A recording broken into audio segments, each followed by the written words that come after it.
One Zambia, one nation. This is Zanis News. To present, my name is Henry Himonde. Our top stories in the news. Zambia Army land encroachment alarming.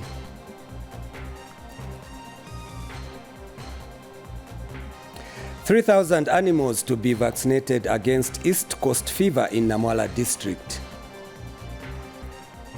23 groups participate in Woodima Cultural Festival in Southern Province.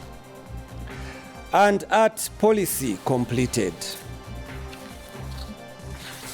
And now the news in detail.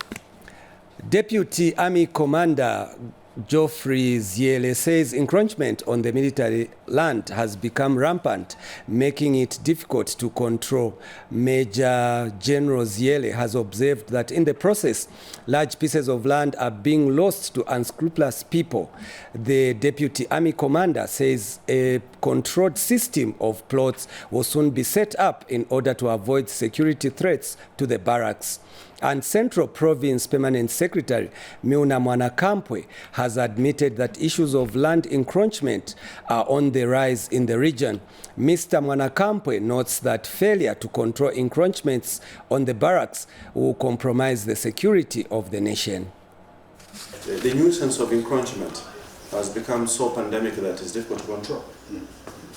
And we are losing chunks and chunks of land. So what we want to do is to have a controlled system of plots, so that there is no nuisance of threat to the security of the barracks. So we shall spend some time with our councils, coordinate. This exercise has been simmering for a long time. Way back 2016, 2017. So we want to see how we can actualize it, and obviously, once I give the guidance as instructed by the Army Commander, we shall leave it to the commandant, who is the owner of Kohima Barracks, including the brigade commander here, who is in charge of operations and security in the province. Indeed, the issues around encroachment are real and they're very serious. And I'm happy that you here, as part of your mission, is to look at the issues surrounding encroachment near our barracks. And we believe that if we do not control encroachment near our defense cantonments, we may be compromising the security of the nation. So that's a very welcome move. But also to sincerely say that a lot of goodness and discipline is getting back to the defense and, if you like, security teams. Remember that you were once slaves and people were being indiscriminately, some of them retired in national interest. And we pray that we do not see such a thing going forward. We move to Luapula Province. The Police Service Commission says about 1,000 new police officers are earmarked for recruitment. Police Service Commission Chairperson Peter Machungwa says currently Luapula Province has few police officers, resulting in failure to provide adequate services. Dr. Machungwa said this in Kawambwa when he and other service commissioners addressed police officers. He says the government has approved to increase the number of uniformed officers for the region. And District Commissioner Godfrey Chilambwe has appealed to the Commission to consider upgrading one of the newly created police posts in Mushota and Pambashe constituency to a police station status. Now to Southern Province, where Choma District Commissioner Gamela Scalia has challenged fishermen to desist from using unacceptable fishing methods to avoid depletion of fish stocks in water bodies. Mr. Scalia has called on the public and private institutions to ensure sensitization among fish farmers on the benefits of using acceptable fishing methods in order to ensure sustainability of fish stock. Here's a report by Gift Vanj. With the depletion of fish in major rivers and lakes such as Lake Kariba and other water bodies, a situation which has been necessitated by the increased demand of fish, government has now devised a strategy to scale up fish farming in Choma district. This only program is to improve nutrition of our women and children. So then I think in a very short time from now, we'll be able to allow them to start fishing as long as they follow the guidelines so they don't overgrow. John Kaila is Choma District Fisheries Officer. Our sampling exercise, we are sure, at least we are confident, we are comfortable to say that the fish is growing and is multiplying. When we look at the size, we can safely say maybe we give it a month or two for it to grow a little bit maybe bigger, but we know for sure that we have the right sizes that we're looking for, at least a minimum of 300 grams. Yeah, so if we give it at least a month or two, give and take, we can now start the distribution exercise. The good part is that what we stocked here is the type that is able to breed, it's able to multiply. So we believe what remained has been multiplied. This move has excited fish farmers. Once in December 2021,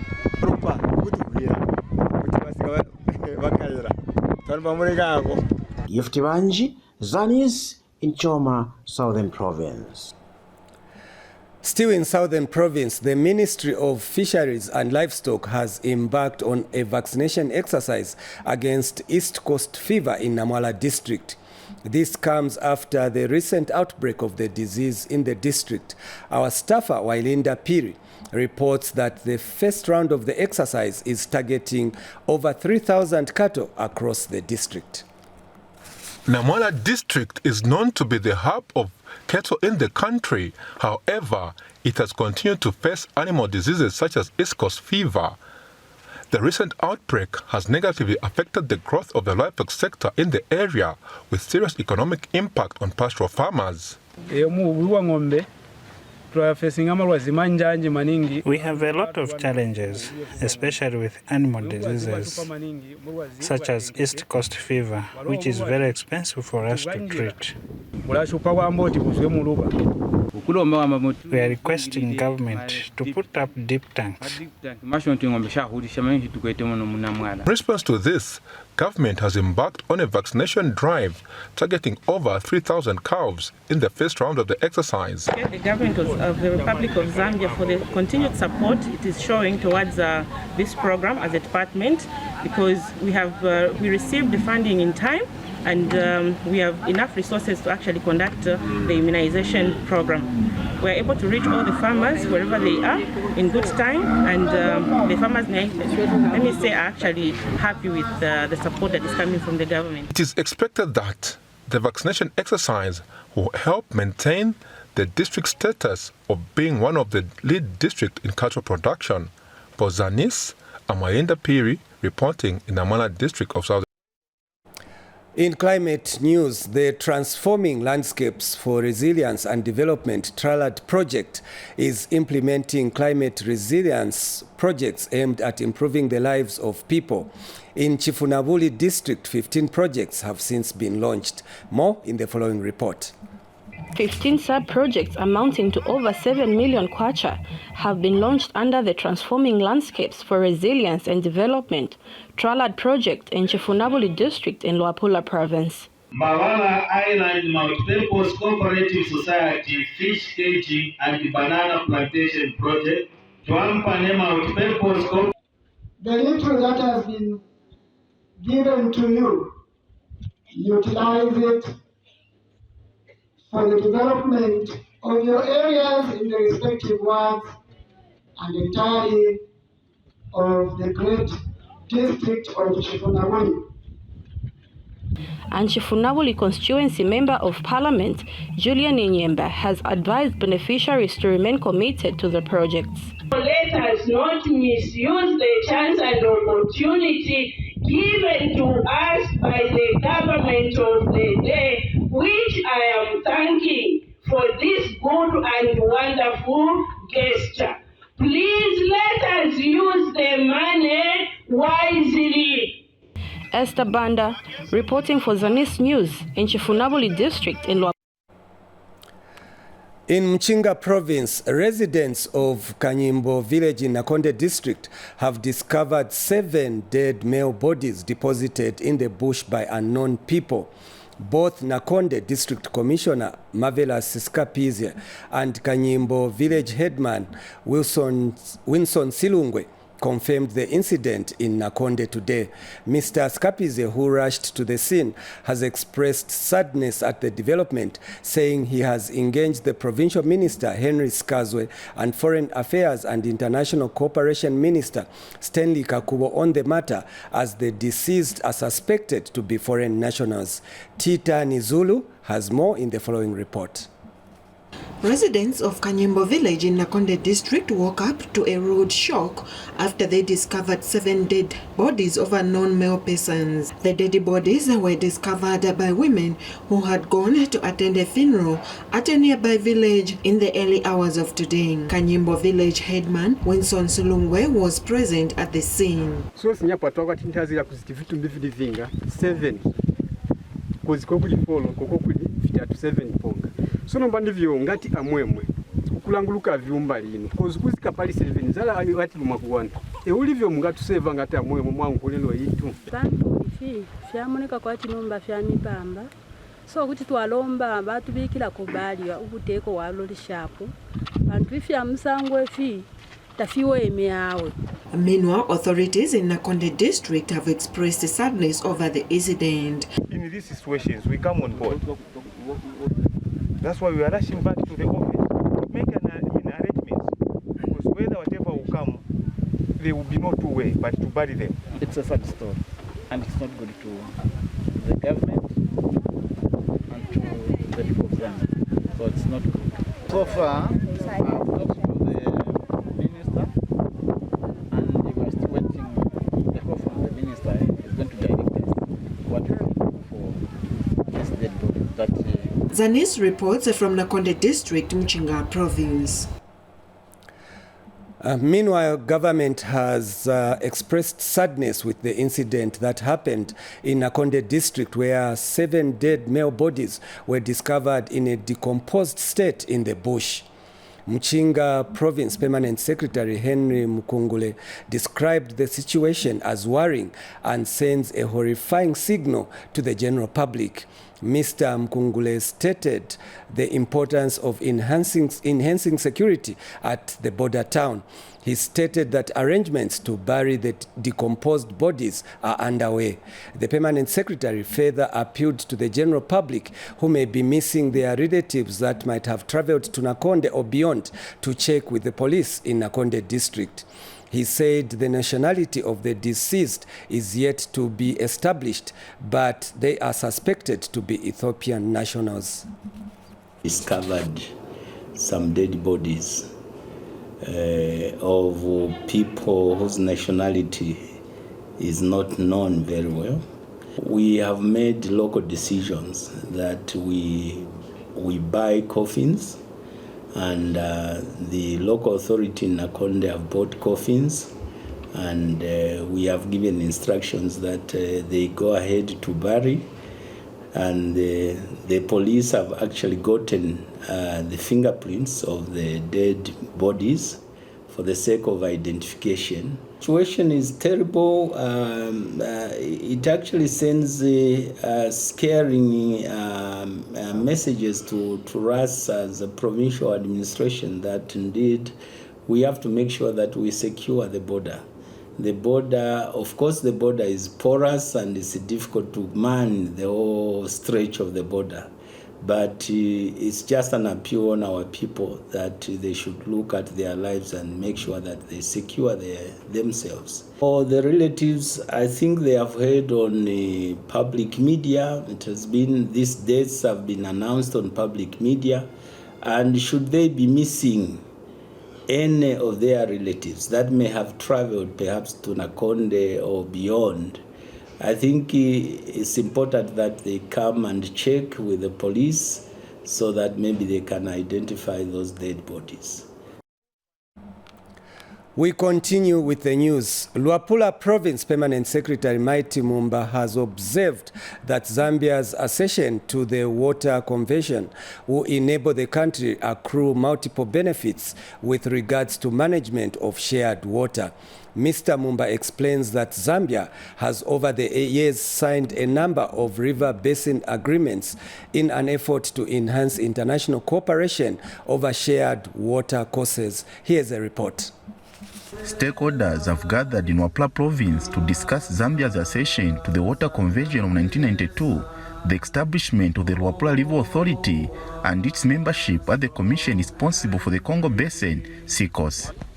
Luapula Province Permanent Secretary Mighty Mumba opened the Congo Basin Sub-National Stakeholders Consultative Meeting by emphasizing the importance of establishing the Luapula River Authority. Zambia is planning to develop an agreement for the Luapula River shared between Zambia and the Democratic Republic of Congo to allow for the establishment of Luapula River Authority. We need, as a matter of urgency, to ensure sustainable utilization of this important water resource for the benefit of our future generations. To the Water Convention Secretariat, they want Zambia to have a full membership of the Congo Basin Agreement and Census. I hope that all participants today will be able to reach an agreement on the final steps and roadmap to grant Zambia's full membership of the Congo Basin Agreement and Census, which would be a major milestone for Zambia, Census and the overall basin. And Census have underscored the importance of collaboration in water resource management. I think being here all together today shows that we want to go far. Therefore, I will also be giving some of the next steps for Zambia to accomplish the process for becoming a complete member state of the Congo River Basin Institution. The two-day stakeholders meeting has attracted participants from the Democratic Republic of Congo and Zambia. Kenneth Chomba reporting for Zanis News in Mansa District. UNICEF says Zambia has made significant progress in improving maternal, newborn and child health. However, more needs to be done in order to achieve the national and global targets. According to the Demographic Health Survey of 2018, an estimated 17 newborn babies die in Zambia every year. More in the following report. In the past decade, Zambia has significantly reduced the maternal mortality rate close to 30%. Despite this effort, newborn deaths have continued to be recorded. This has prompted the Swedish International Development Cooperation Agency (SIDA) and UNICEF to procure an emergency obstetric and newborn care equipment valued at $64 million at the University Teaching Hospital. What I would say today very much is that neonatal mortality is a neglected area of care, not only in Zambia, I would say globally and regionally. They're one of the most vulnerable population groups, babies. They don't have a voice, they can't say, what they need. So we have to really make sure they're taken care of in the best possible way that we can to make sure that they have a lifelong health and well-being. Our contribution to UNICEF and in partnership with the Ministry of Health has enabled the purchase of equipment for emergency care for mothers and newborns. As we all know, neonatal mortality is still a big problem in Zambia, and we hope that this equipment can provide timely services to mothers and therefore reduce the mortality, not only for women but also children, but also in the long run reduce on the disability that can arise from childbirth. So on behalf of the Embassy of Sweden, I would like to thank the Ministry of Health and UNICEF for this fruitful cooperation that we have had. Ms. Tionge Banda, a mother, is grateful for the equipment. I urgently went to cesarean section. Here I am with my baby without no complications, without... Imagine what would have happened if the machines were not there. On behalf of the women, I would like to say thank you so much to the government and the partners, especially the UNICEF.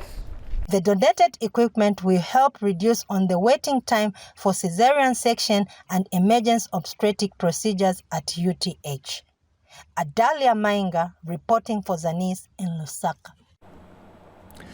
Lusaka District Commissioner Rosa Zulu is happy with the progress made in the Census of Population and Housing. The District Commissioner, who monitored various enumeration areas, is happy that residents have understood the importance of the census exercise. More in the following report. The 2022 Census of Housing and Population in Lusaka District is in full swing with just a day before the wrap-up of the exercise. Lusaka District Commissioner Rosa Zulu, who is also District Census Chairperson, monitored the progress being made by enumerators. They should be willing to be counted. It's for the government to work properly. We cannot budget properly if people are refusing. If we don't know the numbers in this country, we just want to know how many of fallen region do we have in Zambia, how many Zambians do we have here. Then we'll be able to budget. Kanyama Member of Parliament Monty Chinkuli has thanked residents of his constituency for their cooperation. I would want to thank the people of Kanyama for the cooperation that they have given with the government, so that the government, at the end of it all, it will be able to plan, make decisions, and come up with whatever needs to be done for the constituency, because it would have had a comprehensive data. Enumerators and zonal leaders have applauded the communities for being welcoming. People, they've been really welcoming us very well. But it's only one person who's been troublesome to us. What is he doing? Like, he's refusing, he doesn't want to be counted. The census has been going on well, with a few challenges, of course. But we've called in our councillors that have been very helpful, and we've managed to enumerate some of them. Other challenges that we are facing are that most people are business people from here. They leave their homes as early as 04. And they'll be back maybe up to around after 20. Winnie Mwelwa, Zanis, Lusaka. In cultural news, about 23 groups from Siavonga, Gwembe, Sinazongwe, Choma and Zimba have participated in the Wudima Cultural Festival in Southern Province. Southern Province Deputy Permanent Secretary Yolanta Muntyambe says investment in cultural tourism is key in realizing the development of the sector. More in the following report. It is a significant cultural event performed mostly by the Tonga-speaking people of the Gwembe Valley in Southern Province. This is the Wudima Cultural Festival, commemorated in honor of the people who endured the stress of being relocated to pave way for the construction of the Kariba Dam in 1958. All the people in the valley, they were displaced because of Kariba Dam constructions. For this reason, nitwagali kulonga twagambirwa kuti komoya yamanzi ayomutobera. Unfortunately, ayamanzi atulagwabona pe. Tonye damu manzi angombe. Kuzoagojirondo igiyosiga kumulola akusimba. Tulomba lukwashwa infants on water declaration. Various stakeholders are keen to see the Wudima Festival becoming an attractive tourism package. Especially that some of these traditional dances like the Wudima are recognized on the UNESCO list of intangible cultural heritage of humanity. So it helps to build even the identity of the people from that area. At the same time, they can use the same to promote our local and international tourism. So we are trying to get back to our roots, to say who are we? Where do we come from? What is our origin? How did we find ourselves here? How did we move from the fertile land that was along the Zambezi River to this area? So we are trying to come up with our history so that at least it will help even the young generation to know who we are. Government has reaffirmed its commitment to investing in cultural tourism. This festival is well positioned as another tourism package that can be used to market various tourism sites found here in the valley, to the Royal Establishment and Nazongwe District Council to ensure that permanent and suitable place is secured for this festival. Also ensure that permanent structures are constructed at this, as well as grading of access roads to this place. Nchimunya Nalumba, Zanis, in Nazongwe District, Southern Province. And finally, in the news, Ministry of Youth, Sport and Art has completed drafting the art policy, which is aimed at supporting the creative arts industry in the country. Acting Arts Director Esther Ngambi says the ministry has finalized drafting the art policy and now awaits validation from various stakeholders before being approved by Cabinet. Ms. Ngambi indicated that consultative meetings will be held to discuss some of the proposed standards in the draft policy.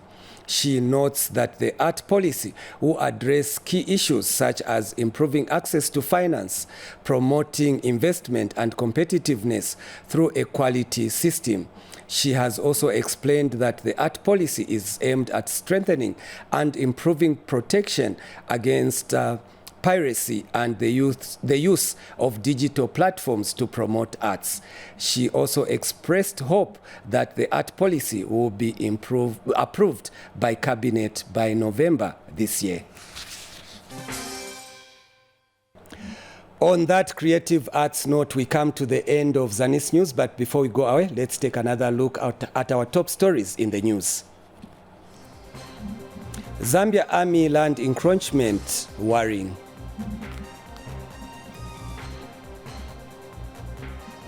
$3,000 animals expected to be vaccinated against East Coast fever in Namala district.